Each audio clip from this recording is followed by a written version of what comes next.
الحمد لله والصلاة والسلام على رسول الله سيدنا وشفيعنا وحبيبنا محمد وعلى آله وأصحابه أجمعين. أعوذ بالله من الشيطان الرجيم. بسم الله الرحمن الرحيم. إن الله وملائكته يصلون على النبي يا أيها الذين آمنوا صلوا عليه وسلموا تسليما. اللهم صل على محمد وعلى آل محمد كما صليت على إبراهيم وعلى آل إبراهيم إنك حميد مجيد. اللهم بارك على محمد وعلى آل محمد كما باركت على إبراهيم وعلى آل إبراهيم إنك حميد مجيد. اما بعد، السلام علیکم و رحمت الله تعالی و برکاته. برادران عزیز، نمازگزاران محترم، مهمانان خانه پروردگار جل و علا، پیش از همه خداوند جل و علا را حمد، شکر، سپاس و ستایش و حمدی به حد میگوییم برای همه نعمتهای زیبا و مفید و با برکتش، و از پروردگار جل و علا طلب و دعا می نماییم که به همه ما و شما توفیقی شکرگزاری نعمتهایش را بر ما و شما نصیب گرداند. خداوند ما و شما را از جمله بندگان شکرگزارش قرار بدهد که خود در قرآن میگوید و قلیل من عبادی الشکور، و چی کمن بندگان شکرگزاری من. پروردگارا ما را از همین جمله اندک، از جمله شکرگزاران نعمتهایت بگردان. ما در بهترین روز قرار داریم و در این ماه مخصوص قرار داریم، در ماه حرام قرار داریم. خداوند جل و علا 12 ماه را خلق کرد.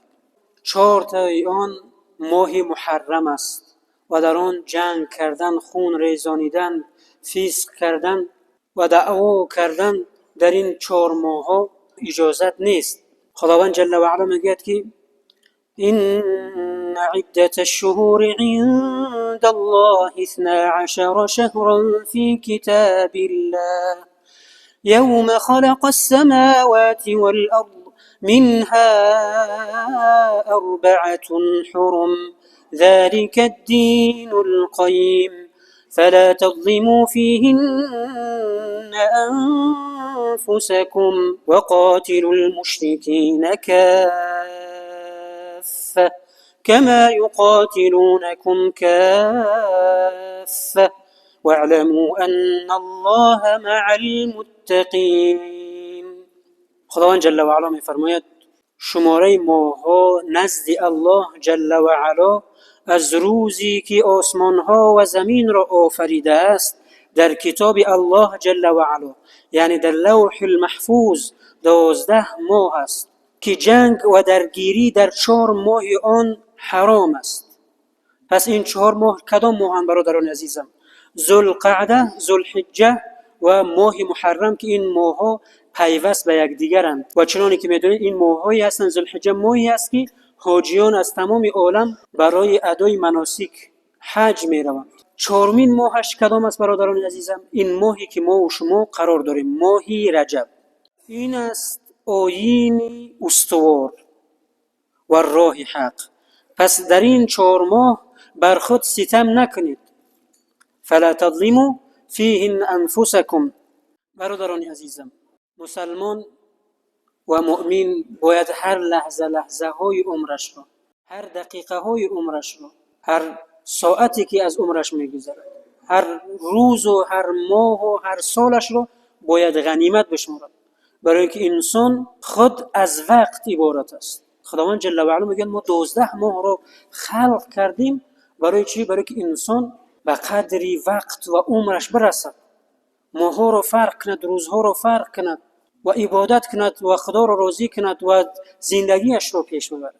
پس برادران عزیزم، مسلمان حقیقی و مؤمن حقیقی همون انسانی هست که عمرش را چکار میکند؟ غنیمت میشمارد. یکی از سوره های کوتاه‌ترین قرآن را میدونیم، سوره عصر.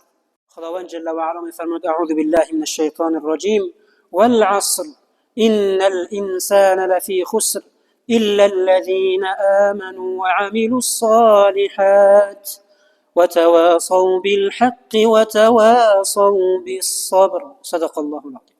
جایگاه وقت رو ببینید، جایگاه زمان رو ببینید که خداوند جل و علا به زمان و عمر انسان قسم یاد میکند. والعصر، سوگند به عصر، به زمان.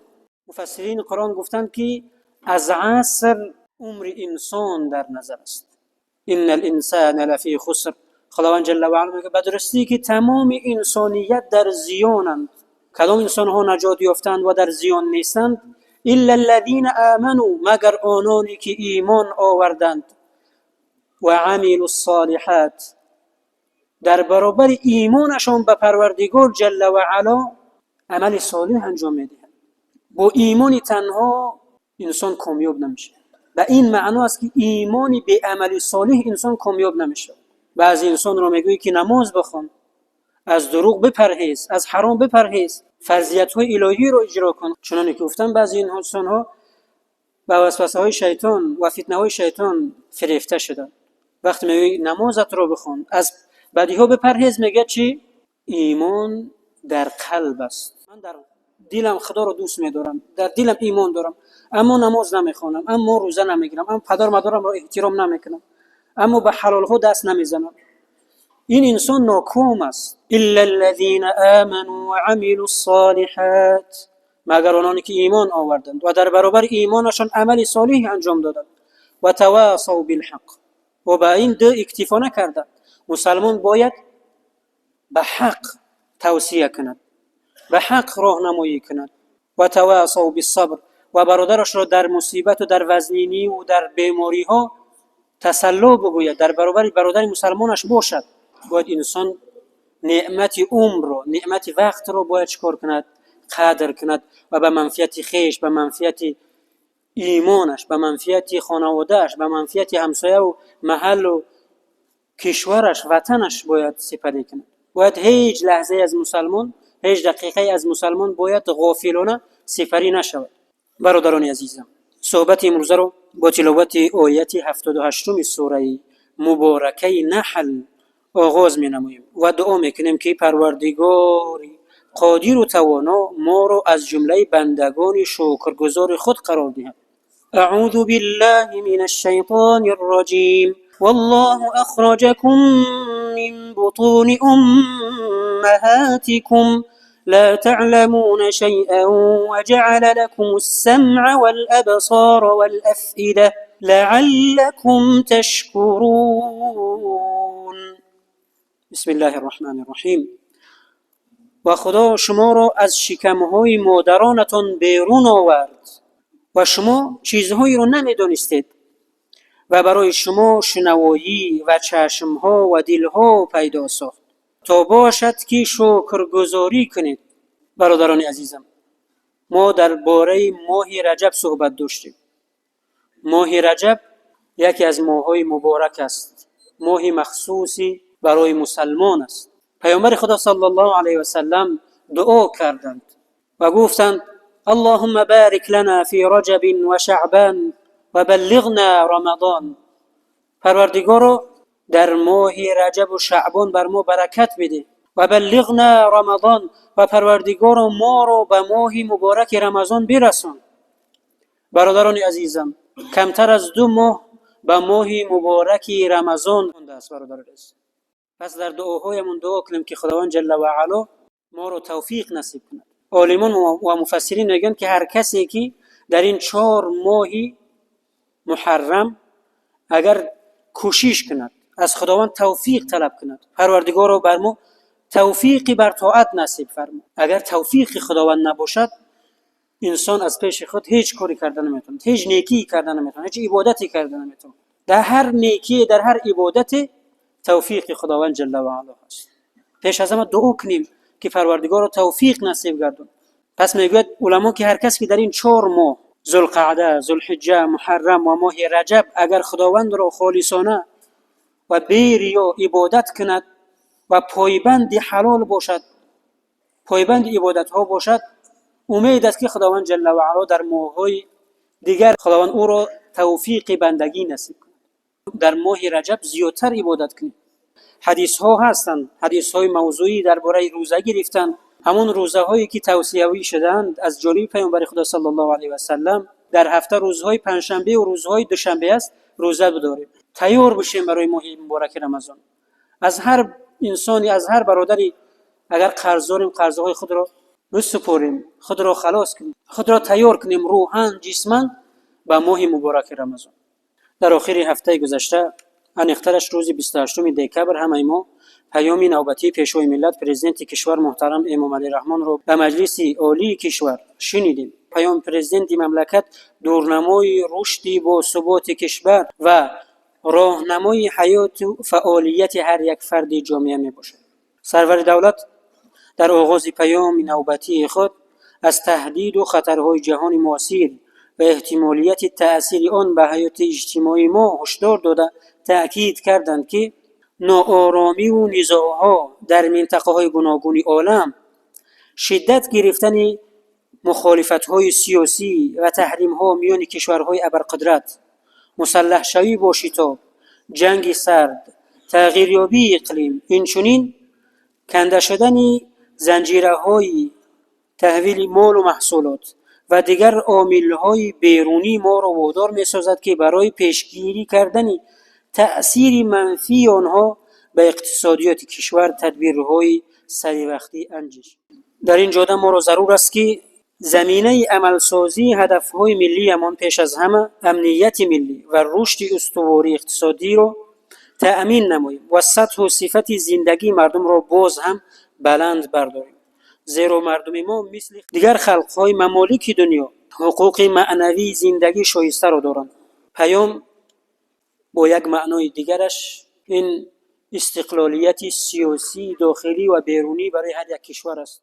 یعنی ما خدا را شکر میگوییم که سیاست داخلی و خارجی کشورمان از بیرون برای ما نوشته نمیشود. ما خدا را شکر میگوییم که مستملکه نیستیم. ما خدا را شکر میگیم که وطن عزیز داریم، پرچم داریم، مقدسات ملی داریم. پس هر یک نعمت برادران عزیزم شکر میخواهد.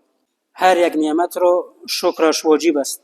طوری از متن پیام پیشوای ملت برمی آید در نتیجه عملسازی تدبیرهای مشخص درآمد پولی اهالی از 48 میلیارد سومانی سال 2019 به 147 میلیارد سومانی در سال 2024 رسیده است. این آمارها را شما زیادتر خوبتر میدونید، برای که همه شما در تلویزیون و رادیوها شنیدید.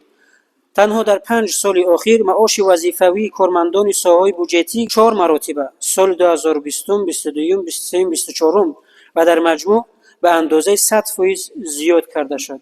هر یکی ما مخصوصا نسل کلانسال خوب میدونند که در کدام شرایط پیشوای ملت مسئولیت راهبری دولت را به عهده گرفتند. یک ملک ناامن، خزینه‌های خالی، ملتی پریشان و گرسنه. امروز چه الحمدلله در یک فرصت از نگاه تاریخی کوتاه ما به این قدر دستاوردها نایل گشتیم، خدا را شکر. مخصوصا ساحه معارف در سیاست سرور دولت مقام مرکزی دارد، زیرا بنیادی آینده درخشان از سطح و صفت ساحه معارف وابستگی زیاد دارد. برادران عزیز، این وطن تاجیکستان عزیز امانت است از جانب پروردگار جل و علا. در برابری که نعمت است، باز این سرزمین برای ما و شما امانت است. خداوند جل و علا ما و شما را میپرسد هر نعمتی که به انسان داده می شود، هر لحظه عمر انسان پرسیده می شود، هر سخنی که از زبان انسان می براید نوشته می شود و پرسیده می شود. از هر یک عمل نیک و بد انسان پرسیده می شود. پس برادران عزیزم، نعمتها را غنیمت بشماریم، آنها را شکر گوییم و سپاس گوییم. چنانکه که گفتم این وطن عزیز خانه هر یک ما و شما است. باید برای آبادی آن، برای پیشروی دینی و دنیوی آن، باید همه ما و شما تلاش و سعی کنیم. برای آینده نیک را ساختن، برای فرزندان و نسل‌های آینده را تربیت کردن، باید همه ما و شما سهم داشته باشیم. برای اینکه این گفته ها عملی گردند، باید برای پیشروی، برای کامیابی خود، برای ایمان خود، برای تقوای خود کار کرد. برای تازگی خانه، کوچه و رسته باید سعی و کوشش کرد و سهم داشت. و آهسته آهسته می‌بینیم وقتی خانه ها تازه شدن و با برکت شدن، وقتی دل ها آرام یافتند و گرم شدند، محبت زیاد شد، کوچه ها هم زیبا میشن، شهرها زیبا میشن در عموم. بعد میبینیم که تاجیکستان با معنای اساسی و پررشت و پیش میرود. باید هر یک مسلمان سهم خودش را باید داشته باشد. برادران عزیزم، سیاست دولتی کار با جوانان از آغاز دولتداری ملی ما مورد توجه خاصی پیشوای ملت و حکومت مملکت قرار داشته. در این سمت مرحله به مرحله تدبیرهای سودمند روی کار آورده می شوند. ضمن ارائه پیام سرور دولت به توجه به نسل جوان ابراز داشتند که ما افتخار داریم که جوانانمان نسبت به وطن مهر و محبتی صمیمانه دارند. وطن را صدقاً دوست می‌دارند. به ارزش‌ها و مقدسات ملی ارج می‌گذارند. اراده مستحکم دارند و سیاست پیشگرفته دولت و حکومت مملکت را به حس بلند ملی و احساس خودشناسی خودآگاهی دستگیری میکنند. برادران عزیزم، باید دعا کرد. در روایت آمده است که دعا سلاح مؤمن است. برای پیشروی این سرزمین و این ملت و تمام مسلمانان باید دعا کنیم. برادران عزیزم، برای کامیابی باید دعا کنیم، برای هدایت باید دعا کنیم. دعا کنیم که خداوند جل و علا امن و آسایش و صلح و ثبات و آرامی این ملت را پایدار بدارد تا قیام قیامت. خداوند جل و علا هر نعمتی را که به انسان بدهد از آن نعمت آن را میپرسد. پس از این فرصت مانده از حدیث رسول اکرم صلی الله علیه و سلم میگوییم: قال رسول الله صلی الله علیه و سلم: ان الله يحب العبد التقي الغني الخفي. پیامبر محبوبمان محمد مصطفی صلی الله علیه و سلم میفرمایند: به درستی که خداوند جل و علا بندگانی که دارای این سه صفتند دوست می‌دارد. پس ببینیم این سه صفت چی صفتند؟ آیا در ما هست یا اینکه نیست؟ اگر در ما باشد این سه صفت‌ها باید آن را مستحکم بداریم و استوار باشیم، و اگر در ما نیست کوشش کنیم که این صفت‌ها را در خود جا کنیم، این عمل‌ها را در خود جا کنیم.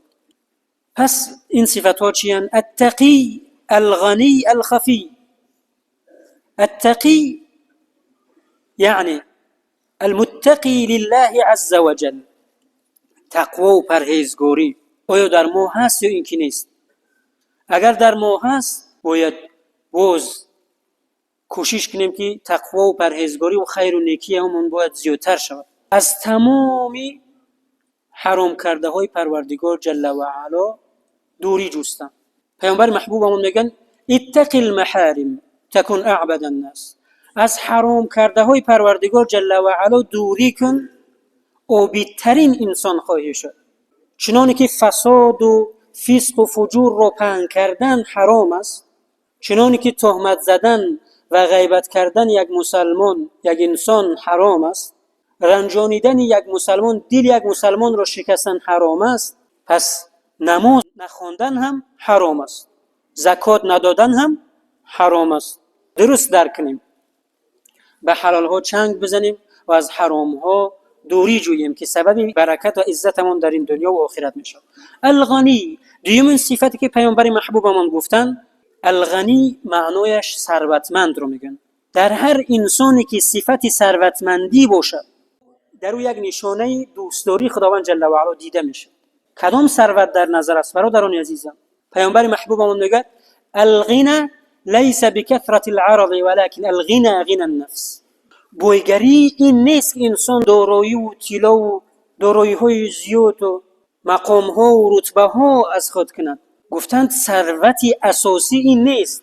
اینها ثروت های فناپذیرند، نابود میشوند، از بین میروند. ثروت اساسی چی است برادران عزیز؟ الغنى غنى النفس. پیامبر خدا صلی الله علیه و سلم گفتند که ثروت اساسی این چی است؟ قناعتمندی و خاطر جمعی و شکر گفتن و به داشته ها خرسند بودن. ثروت اساسی این است. انسان حقیرترین و فقیرترین، آیا میدونید که بود در تاریخ؟ نمرود با این قدر ملک و ثروت و طلاها و خزینه های پر از طلا و تمام ثروت های مصر در دستش بود، اما فقیرترین حقیرترین انسان بود. چرا؟ به خاطر تاریخ نویسان میگویند که وقتی که نصفی روزی میشد، عبید میشد، میایستاد، با همین قدر داراییش میگفت امروز کی به من عبید میآورده باشد، کی به من خوراک میآورده باشد تو من عبید کنم. از این دیگر فقیرتر هست یگان کس؟ برادران عزیزم، ثروتمند بودن آن است که قانع باشی، قناعتمند باشی، از داشته های پروردگار جل و علا، از نعمت های پروردگار شکرش را بجا بیاری. اگر خداوند تو را ثروت داده است، تو را ملک داده است، تو را جایگاه داده است، تو را مقام داده است، تو را رتبه داده است، آن را به خیر و نیکی ملت و مسلمانان استفاده کن. برای اینکه یک روز نه یک روز، یا اینکه تو ثروت و مقام و رتبه را ترک میکنی یا که او تو را ترک میکنه. اینا همه فناپذیرند. مسلمان باید مال و دنیا را در دستش داشته باشد و نگذارد که مال و دنیا در قلبش جای بگیرد. وقتی در دستش است باید بدهد، باید دلهای مسلمانان را شاد کند، فقیران را بدهد، یتیمان را تأمین کند، بخوراند، بخواناند. پیامبر محبوبمون مژده دادند و گفتند انا و کافل الیتیم که هاتین فی الجنه، من و کفیل یتیم، و هر کسی که یتیم رو کفیل می شود، کفیل خواندنش، کفیل تحصیلاتش، خوراکش، خانهش، پوشاکیش می شود، که هاتین فی الجنه، به مانند همین دو انگشت در جنت یک جا خواهیم بود. الحمدلله. پس اگر ندارید، پیامبر محبوبمون میگه که التبسم فی وجه اخیک صدقه، چهرهت را کشاده بگیر. با برادر مسلمانت با چهره کشاد و تبسم و روی کشاده سلام کردن و ملاقات کردن، این برای تو عبادت است، برای تو صدقه است، برای تو برکت است. تبسم کردن عبادت است، تبسم کردن صدقه است. سبحان الله گفتن صدقه است، الحمدلله گفتن نیکی است، برکت است. الله اکبر، اینها ذکرهایی هستند که وقتی انسان میگوید در جنت برای او نخل‌ها و درخت‌ها شنانیده میشود یا میروید. گوییم در اخیر صفت الخفی. الخفی کی هست؟ میگه الخفی انسانی که وقتی میدهد، وقتی خیر میکند، وقتی صدقه میدهد، پنهانی صدقه میکند، هیچ کس نبیند.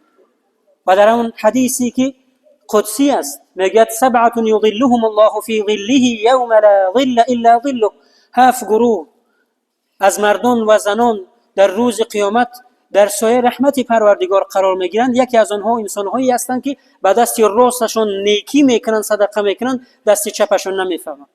یعنی وقتی صدقه میکنن، نیکی میکنن، در هیچ جای تعریف نمیکنن، ریا نمیکنن، خودنمایی نمیکنن. اگر 10 تومان داریم 10 درمش رو نیکی کنیم، دلمون رو کشاد بگیریم. اگر 100 تومان داریم بدهیم. صحابگان خود خوردنی نداشتن، وقتی میدیدن از خود نیازمندتر همون داشته های یا نداشته هایشون رو میدادن. پیامبر محبوبمون در یک حدیثی زیبایی میگند که با صدقه دادن مال مسلمان کم نمیشه، هرچند که عددش کم شود، صفرش کم شود، اما برکتش می افزاید. دعا میکنیم برای تمام مسلمانان، برای این کشور، برای این وطن، برای گذشتگانمون، برای آیندگانمان و آنانی که سروری میکنند ما رو، خداوند هدایت و برکت و سعادتمندی نصیبشان کند و پیشوای ملت و تمام کسانی که برای پیشروی این ملت و این سرزمین و تمام مسلمانان نیکی و نکوکاری میکنند، خداوند در عمر و زندگیشان برکتش را همیشگی بگرداند. باز هر نیتی نیکی که برای این ملت این دولت دارند، خداوند جامعه عمل پوشد. گذشتگان همه ما و شما را رحمت و مغفرت گرداند. بیماران ما و شما را و تمام مسلمانان، بیمارانی که در خانه ها بستریان یا در بیمارخانه ها بستریان، پروردگار از خزانه غیبت شفای کامل و عاجل نصیب بفرما. پروردگار زندانیان ما را اصلاحی و آزادی نصیب بفرما. پروردگار گمراهان ما را هدایت نصیب بفرما. پروردگار این وطن عزیز ما را از تمام فتنه ها و بلاها در پناه اسمت خویشت نگهبان باش. پروردگار پیشروی دینی و دنیویش را همیشگی بگردان. پروردگار این برف ها را سبب برکت برای این سرزمین و تمام مسلمانان بگردان. و صلی الله و سلم و بارک علی سیدنا محمد و علی آله و اصحابه اجمعین. آمین برحمتك یا ارحم الراحمین.